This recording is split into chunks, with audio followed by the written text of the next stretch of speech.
I just thought of a good name for a sports team. Yeah, it's funny, so I have to keep my composure. The Jerusalem Power Washers. Pretty good sports team name, I think. Yeah. Would you want to play against the Jerusalem Power Washers? Probably not. Be intimidated. How you doing there? Welcome back. Sorry. How you doing there? Welcome back to Babylon Talmud today. We're starting Daf Peites, Daf Pat, Daf 89 of Masechta BavaKama. Friends, friends, we talk about stuff on today's daf. Ksubas, Tovas Hanoas Ksuba, Ksubas, Ksubas Benin Dichrin, all the good stuff that we know. Cheveh, thank God we've been learning Babylon Talmud for more than 4 years now. We know what Ksubas Benin Dichrin is. That is not Muvan Me'elav. Cheveh, pat yourself on the back, Alright, let's go weiter. Yesterday it took me so long to review this daf, not because it's hard or anything. I could not focus on the daf. I was just kept on getting pulled into work related stuff. Let's go weiter. Okay, I'm going to start on daf Pat. Okay, chill out. Okay, take it easy. I'm going to start on daf Peites on about 8 lines into the page or so. Omer Abaye, you got it? Abaye ot gezok tovas hanoya. Okay, the sugya, the concept of tovas hanoya. However, also liadon. Once already, we mentioned it at the end of the daf yesterday. Nema b'milsa. So let's say epis about it. Okay. So what's tovas hanoya? Tovas hanoya is something that we can't put our finger on it. That isn't really a good description for it at all. But it's like an intangible kind of thing, right? And what's the example that we give? The example that we gave was that these 2 witnesses testified that a woman is divorced and she already received her ksuba. Rubbish. She's married. So now the weird thing is, so they're Edim, they become Edim Zomim. So of course the halach is Vasisim lo kasher zom lasas lochim. Right? So we do to them what they tried to do to her. What did they try to do to her? They tried to make her potentially lose her ksuba if she would get divorced or widowed. But she might die first, in which case there is no ksuba. Right? The husband just keeps it. Because she's dead. He doesn't have to pay anybody. So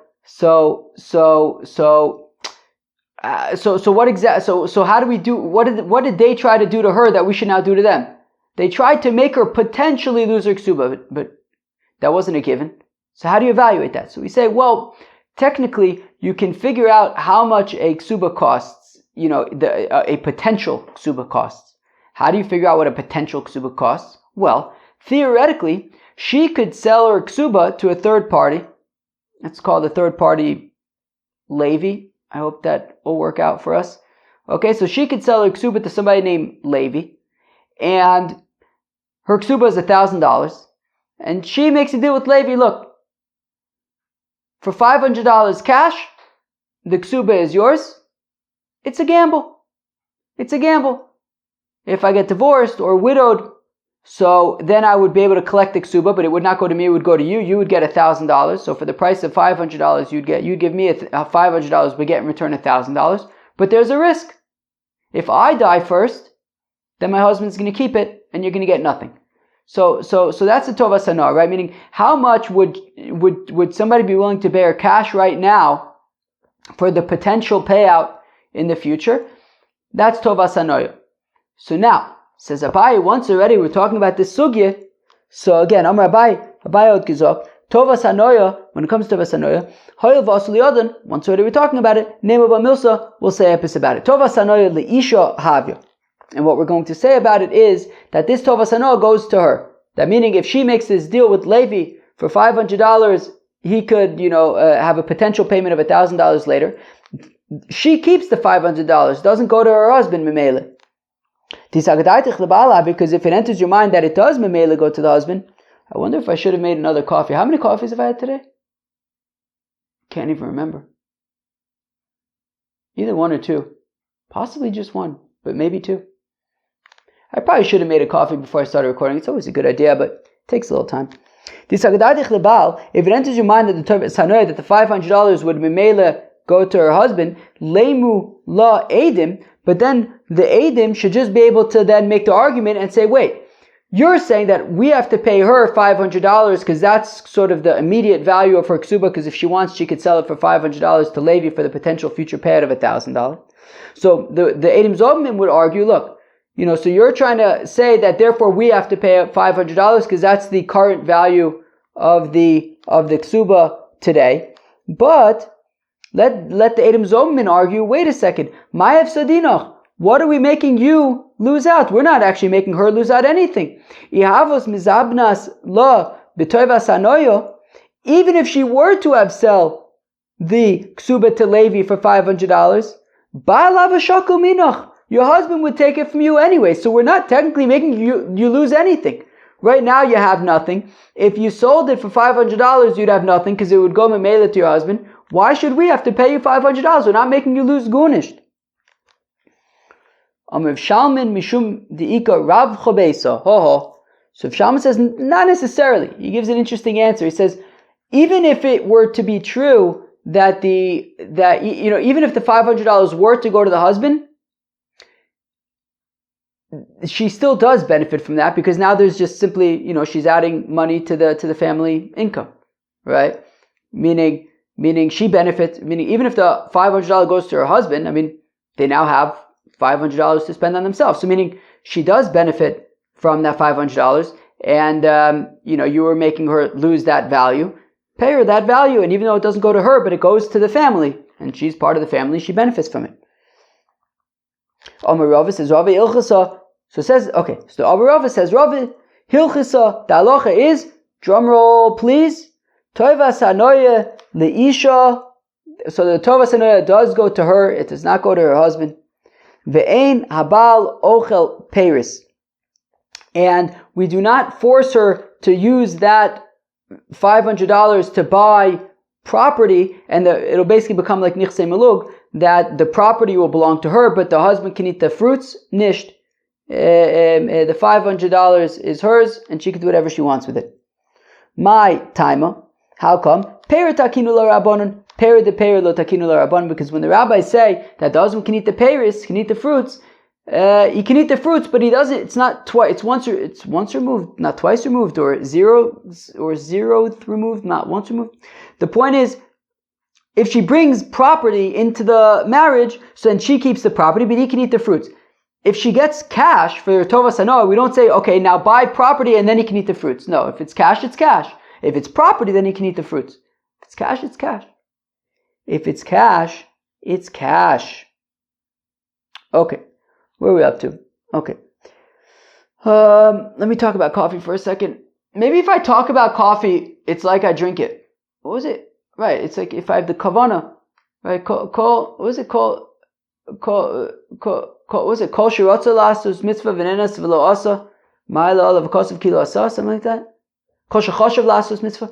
If you thought to have a coffee, it's kind like you drank it, and you get caffeinated. All right. So now the next piece goes on for a little bit. I'm just trying to figure out if I should pause now. Chaver, let's go for it. Let's push it. Go for it. Okay.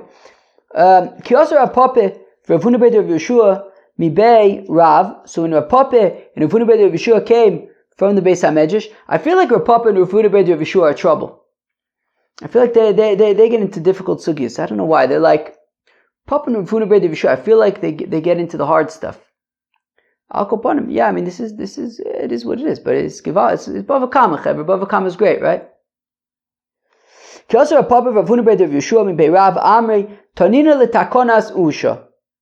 have a Mishnah, or our Mishnah. Our Mishnah is a support for Takonas Usha. Who could tell me what Takonas Usha is? We added towards the end of the daf yesterday.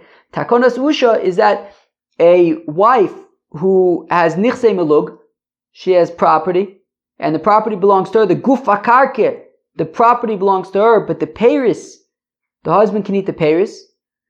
So So the Takonas Usha was that a wife cannot sell the Nichsei Milug. That the wife cannot sell the Nichsei Milug. And if she does, and then she dies, the husband can take it from the buyers. So Kiyasar Papa Verfuna Bedu Vishomi Beirav Amre Tanino the Takonas Usha. That we have, that our Mishnah Take supports Takonas Usha. Eved Va'isha P'giyasan Ra. Because we said that a Eved and a I believe an Eved Kanaini and an Isha, a married woman, you got to watch out, because if you damage them, you're chayiv, but if they damage you, they're p'turin because they don't own anything. Hachavaboy chayiv, if you damage them, you are going to be chayiv, to pay for the damages. Veheim shechavlu ba'acherim, but if they damage others, wound others, p'turin. They're p'turin. Now, v'sal kedaitich leisa l'takonas usha. And if it enters your mind that forget about takonas usha, if a woman has nichsei melug, so she could sell them to whoever she wants, well, if that's the case, well then why is she off the hook for the damages? If she damages somebody else and she now needs to pay that person for the damages, what do you mean she doesn't have any assets? She has nichsei melug. She owns that property. She should sell that property and pay for the damages. So rather it must be that no, takonas usha, she cannot sell that property, and therefore that is why we say that she won't have to pay for the damages, because she can't sell that nichsei melug, because her husband has access to the payers and whatever. If she dies, then he inherits it, and she can't sell it. If it enters your mind that we do not hold of takonas usha, well then tizabin nichsei melog, let her sell her nichsei melog v'sitein lay, and pay for the damages with the value of with the amount that she earned from selling the nichsei melog.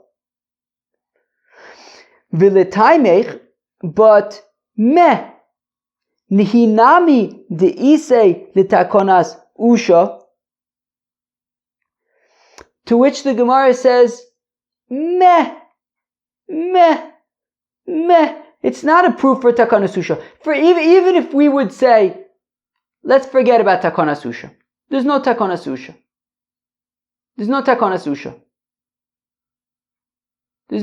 usha. Which means that she... Wait, what? The time nami de isei the takonas usha, meaning, sorry, even if we do hold of takonas, meaning this is not a okay. Okay, we just wanted to say, from the fact that if a married woman causes damage, she's patur from paying for the damages.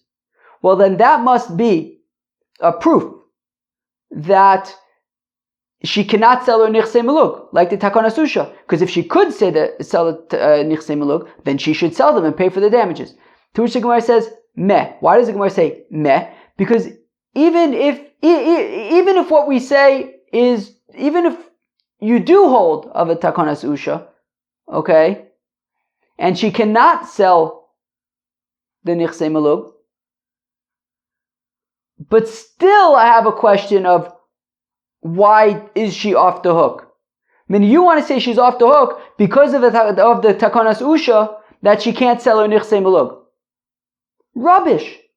Even if you hold of takonas usha, and therefore she cannot sell her nichsei melug, but she could sell the tovas hana'ah of the nichsei melug, right? Which is, if she does, right? So let's use Levi again. She could sell her nichsei melug, or the potential to her nichsei melug, to Levi, and say, look, I can't sell you the nichsei melug now, but if I get divorced, so then the nichsei melug will go back to me. But if you pay me cash up front right now, they won't go to me, they'll go to you. The risk, however, is that if I die, my husband's going to inherit it and you'll get nothing. So the Gemara says, even if you hold of takonas usha, that she's not allowed to actually sell her nichsei melug, however, shouldn't she be able to do tovas hana and sell the potential collection of the nichse mulug to Levi, and then if she gets divorced, then the nichse mulug will go to Levi, but if she dies, then Levi will get nothing.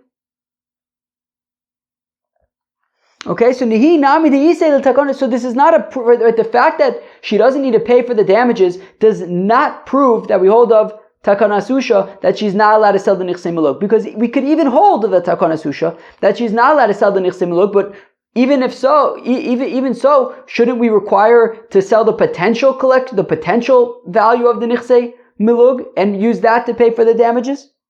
I'm reading that again. Even if you do all of takana susha, still it's not so simple, because v'lo mati mezabna, and she's not allowed to sell it to somebody else gamre.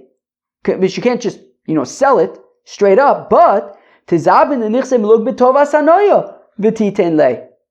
But still, even if you hold of takana susha that she's not allowed to full stop sell the nichse milug, but she can sell the potential collecting, the potential payout of the nichse milug to Levi, that if she gets divorced, Levi will get it, but if she dies, Levi gets nothing. And then use use that money that she gets for the potential, for selling the tovas hana to pay for the damages that she caused. Ella deleisla. So rather, why do we not suggest that she sell the nichse milug, the tovas hana? She doesn't have nichse milug. So achanami deleisla. So also you could say in our Mishnah, why does she not have to pay for the damage that she caused? Because she doesn't have any nichse milug.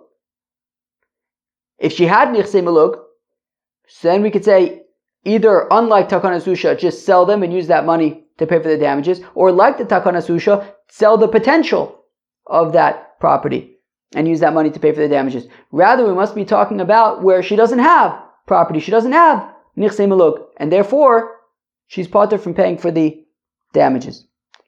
But now, frek the gemore, v'tizabin ksuboso bitovas hanoa v'sitein lei.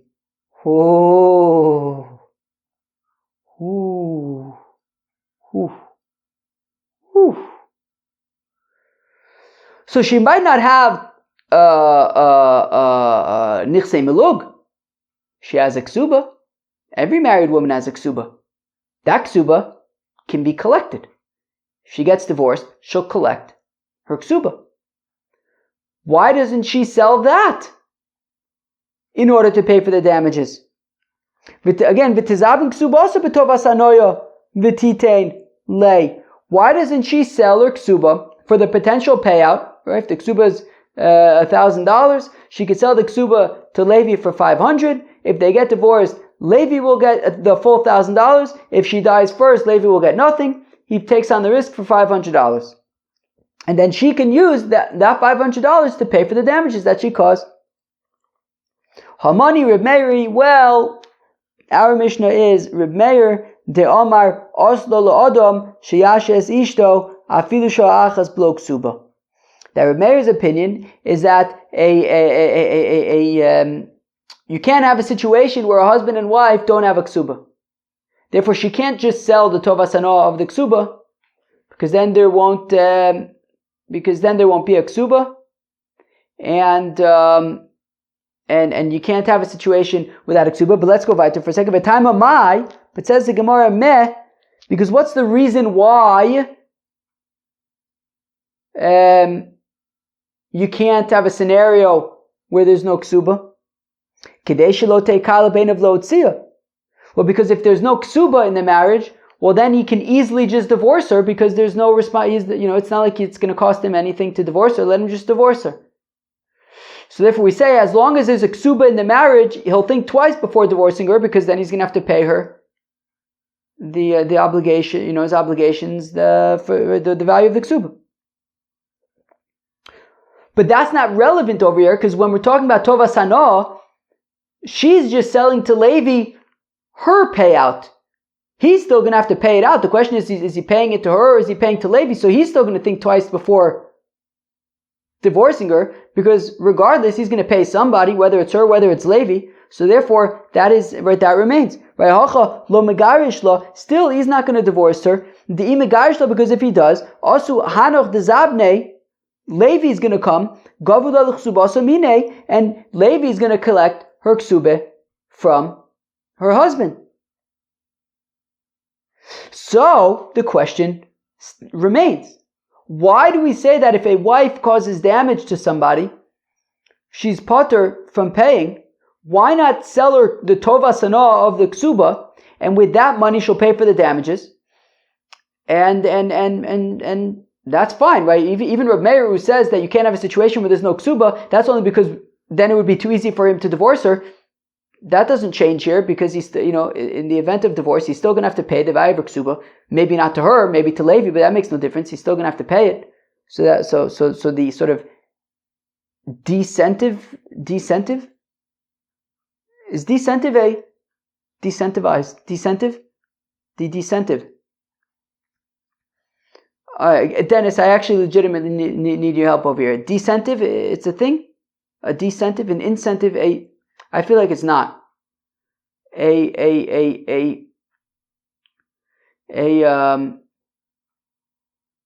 incentive and a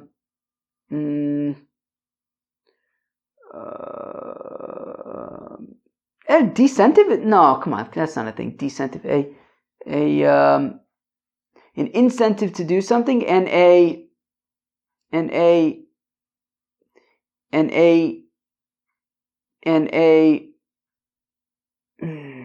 warning, a weiter, a let's go weiter.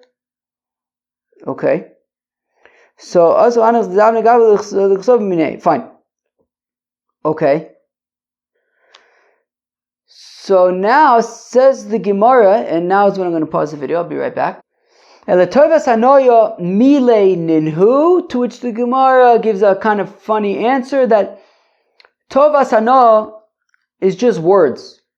It's just like a thing. It's a potential thing. Umile lo mishtabde, and words are not mishubad. What's mishubad? Like connected to to the damages. Subservient? I don't know. Okay. Which the Gemara says, well, what do you mean it's just words? What do you mean? It's words that have value. Sell those words, get the value, and pay for the damages. So rather, says the Gemara, it's because of Shmuel. What does Shmuel say? D'amar Shmuel, hamocher shtarchov lachveiro v'chazur mecholu machu v'afilu yorej mocher. You hear that? What does that mean? It means a funny situation. Says Shmuel that if Shimon lends Reuven $1,000, which means that Reuven now owes Shimon $1,000, and Shimon's got a document that says Reuven owes me $1,000. Shimon can sell that document to Levi, like we've been talking about, right? It's a $1,000 document. He can sell it for $500, and for it's a collection thing, right? Shimon sells the document to Levi. He says, Levi, look, I'd be happy if you just give me $500 right now. You deal with Reuven, and then you can keep all the $1,000. You give me $500 now. You go after Reuven and collect the $1,000. You'll make $500. You know what Shimon can then do? Son of a gun. Shimon can sell.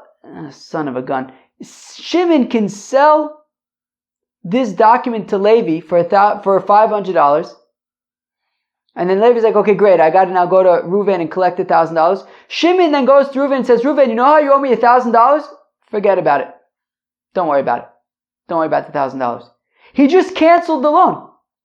He just canceled the repayment. Levi can no longer collect it from Reuven. Son of a gun. So Shimon can sell his document to Levi for $500. Shimon makes $500. He then cancels the loan from Reuven. Reuven doesn't need to pay it anymore. Shimon's now got a worthless document that says that Reuven owes Shimon $1,000. Levi's now got a worthless document that says that Reuven owes Shimon $1,000, but Shimon waived it, so Reuven doesn't owe nothing. Levi just gave Shimon $500. And he's got a worthless piece of paper in return. Oy vavoy, son of a gun. All right. So therefore we're concerned that a similar thing is going to happen here. this married woman caused damage to somebody. And we're saying, how could she pay him? Right? We're saying, any of her money belongs to her husband. So therefore, she's not responsible to pay back the damages. We're saying, wait, but what about a ksuba? Why doesn't she sell the ksuba for the tovas hanoah and then use that money to pay for the damages? We say, it is a good suggestion. There's one flaw though, is that she's going to sell the ksuba to Levi for $500. She's going to use that $500 to pay back the injured person. You know what then she's going to do? She's then going to say to her husband, because after all, we're basically forcing her to sell her ksuba to Levi, who she didn't want to sell her ksuba to. She's being forced to sell her ksuba so that she can then pay that money to the person who she injured. You know what she's going to do? She's going to say to her husband, husband guy, I'm really annoyed that they forced me to sell my ksuba to Levi. To heck with Levi. If we get divorced, you don't need right? Meaning, I have this ksuba, which says that if we get divorced, you have to pay me. Forget about it. I'm waiving. Ksuba is a document. I'm waiving the document. Forget it. If we get divorced, you don't need to pay nobody. Levi loses out now. Levi's got her ksuba, which is worthless because she waived it. So because she can just waive the ksuba, so therefore we say, just don't go there. Don't go there. Don't create a situation where she's going to sell a ksuba to Levi so that she can get money to then pay the injured party. Then she can then go and turn to her husband and waive the ksuba and say, don't worry, you don't have to pay me my ksuba. And then Levi is going to be stuck with a worthless piece of paper after having paid for it. So again, but because of Shmuel, a fellow sells a document, a chimin sells a document to Levi, but then he waives it from Reuven, so now Reuven doesn't have to pay anybody. Machul, it's waived. Even somebody who inherits a loan would be able to, if Shimon died, his son even would be able to waive the loan from Reuven, which would make Levi be in possession of a worthless piece of paper. So, but they say, but still, but still, yeah, maybe she'll do that. But what's the alternative? That the injured party gets nothing? Look, let her sell her ksuba to Levi for tovas hanoah for $500. She'll give the $500. It'll pay to the injured party. If she then turns around and waves her ksuba, so that Levi's stuck with a worthless piece of paper, all right, maybe she'll do it. But okay, let's worry about it when it happens. But in the meantime, at least the injured party can get paid. And if she's mochel, she's mochel. Ami kol legabe baal vaday mochlale v'afsadine lahu zabino b'yadayim lo afsadinu. To which the Gemara says, no. This isn't like a maybe she's gonna waive her ksuba. She's definitely gonna waive her ksuba. If you force her to sell her ksuba that she did not want to sell, so that she could make $500, so that she could then pay to the person who got damaged, she's 1,000% gonna turn to her husband and said, this is so annoying. I'm so upset. I'm so frustrated. If we get divorced, the ksuba is waived. And Levi is 100% gonna lose out. It's for sure. She's definitely gonna turn to her husband and say, forget about the ksuba. If she can't collect it anymore, and she's being forced to sell it against her will to Levi so that she could pay for the damages, she's definitely gonna waive her ksuba. And therefore, I'm reading this again, and we are not going to actively create a situation where she's going to basically make a faulty sale. So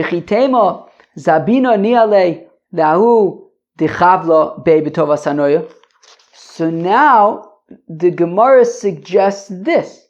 Instead of her selling the ksuba to Levi for the tovas hanoah, which we said is not a good idea because she's then going to waive it and Levi's going to lose out. How about this? Why doesn't she simply give her ksuba, just give it to the damaged party, to the injured party? Just give it for free. And now, if she gets divorced, instead of her collecting the ksuba will go to the damaged party. And what if she waives it? What if she says to her husband, forget about it, if we get divorced, don't worry about the ksuba document, don't pay me? Okay, so it's waived. And the injured party is no worse off than he was initially. Right? We're saying right now that the injured party can't collect anything. She doesn't have any money, he has no claims against her, he can't collect it. So right now he's got nothing. At least let's create a scenario where maybe he could potentially get something. Let her give the damaged party her ksuba. If they get divorced, if she and her husband get divorced, the ksuba payment will go to the damaged party, and at that point he could finally get his damages. Now, if she waives the ksuba to say that her husband doesn't need to pay, okay, fine. At least he's no worse off than he would have been otherwise, which is that he wouldn't have gotten any payment. So why not do that? Di machla legabe baal lo kamafsid dashtanami lo midi koyavale. And even if she ends up waiving the ksuba vis-a-vis her husband, the damaged party still, he doesn't lose out anything, because at the end of the day, right now he's getting nothing. At least that way, maybe he'll get something if she doesn't waive the ksuba to her husband. Sof kol legabe baal vadai machala. We say no. Look, at the end of the day, if you're forcing her to give up her ksuba, she is definitely going to waive the ksuba vis-a-vis her husband. Vatruche beidino bichdi lo matrichinon. And it's just not worth Bezdin's time for us to go to Bezdin and create this scenario where he gets the ksuba, and then we know for sure she's going to waive the ksuba. It's not worth anybody's time to create this scenario where she's giving the ksuba to the injured party. Maybe then he could collect it in the future. There's no chance he's collecting in the future. Forget about it. Okay. Now, Elohad Tanya, that which learned by Sevachain, he shechov lo bebaylo. But there's an intense daf. It's like not a big daf. It's not a big daf, but it's a slow daf. You got to work through it. BavaKama. Chevra, we like BavaKama. We like BavaKama. It's slow. We got to work through it, but we like it. We like it. We like it. Is that right? Is that right, Chevra? Is that right? It's right. It's right. Elohad Tanya, that which learned in the Brisa. V'cheni shechav lo bebaylo. And if a wife wounds her husband, lo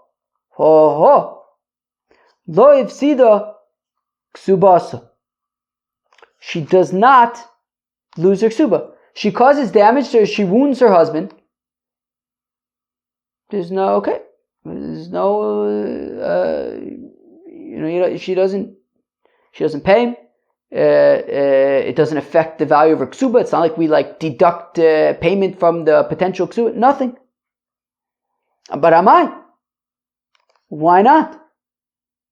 Tizabne niale lichsubasa lebayla. Sell the ksuba to her husband b'tovas hanoya for the potential payment. Okay, that I guess if they get divorced, then I guess he wouldn't have to pay anything. Where am I? Levada b'tovas hanoya be'ochavala. Where am I? Amai tizavnina niale lichsubasa levada b'tovas hanoya be'ochavala. I guess for payment, and then I guess that money would be to pay for his damages. Okay. Di machala legabe baal lekapseda. And even if she then says, you don't need to pay me if we get divorced, nobody's losing out anything. Okay, because she sold it to her husband, who's the one who would be benefiting from this, and now he doesn't. So even if she waives the ksuba, it's just saying he doesn't have to pay anything to himself. Nobody's losing out. But then the Gemara says, Avade Reb Meir, but that's definitely going to be problematic in terms of Reb Meir. We're basically saying that now if they get divorced, he doesn't have to pay her anything.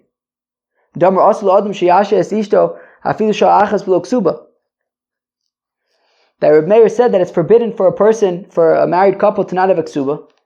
But time of my, how come?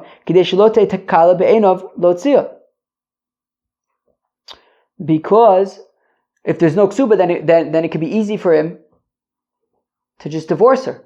Now, in this scenario where she wounded him, and we're saying that he basically she sells the ksuba to him for tovas anah. So at this point, basically, that means that if they get divorced, he wouldn't have to pay anything. So then he may as well just divorce her. And that would be a problem with Reb Meir, who says that we don't want a scenario where it's just easy to get divorced. So hacha megar for him to divorce her. Hacha megarish lo gabile bechavle. So now the Gemara suggests why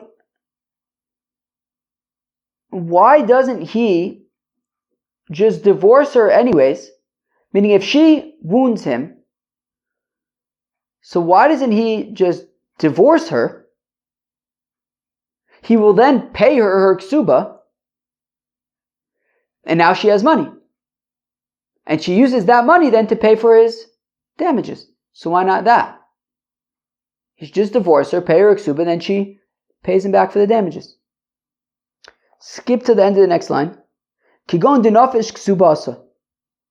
Well, it's because her ksuba is very expensive. All he needs is a band-aid. Her ksuba is very expensive. The Mishuma Porta, for the price of the band-aid that he's going to be able to collect from her after they get divorced and after he pays her full expensive ksuba, lo mafsid tuva. To get paid whatever damages he's going to claim, which is just a fraction of the total ksuba that he's going to have to pay her, it's simply, the math doesn't add up. It's not worth it. So therefore he's not going to do that. But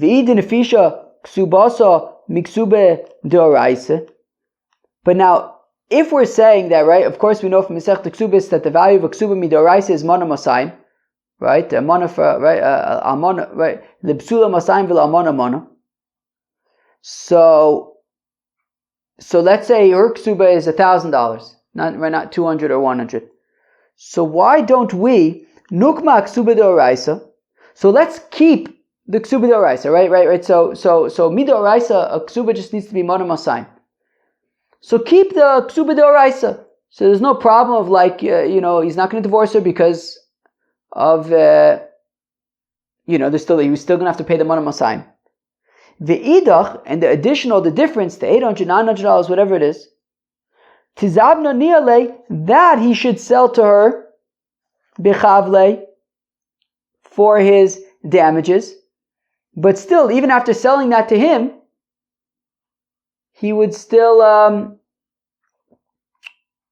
there would still be a ksuba remaining, the ksuba midoraisa, and he still wouldn't want to divorce her because he would have to pay her that.